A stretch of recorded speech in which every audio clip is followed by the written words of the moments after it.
Dans un monde de plus en plus globalisé, les langues étrangères sont de plus en plus nécessaires pour accomplir diverses tâches.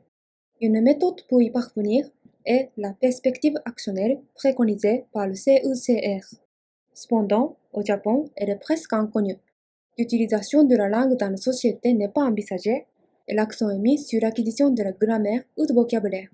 Dans l'enseignement des langues, il est bien sûr essentiel d'enseigner ces connaissances, mais il est aussi important de permettre aux apprenants de les utiliser dans la société, ce qui, selon moi, améliorerait leur motivation.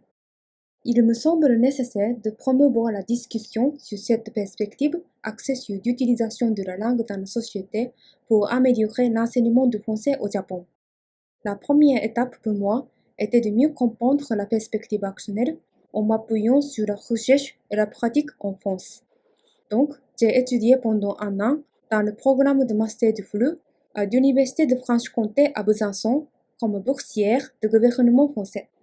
J'ai aussi effectué des entretiens concernant la pratique de cette perspective auprès de quelques enseignants du FLU au Centre de linguistique appliquée, école de langue de la même université.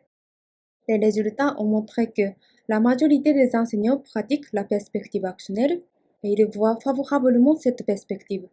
Les principaux avantages de sa pratique étaient l'augmentation de la motivation des apprenants et leur participation active en classe. Je vais bientôt soumettre mon mémoire de master basé sur ces résultats à l'Université d'Ochanomizu.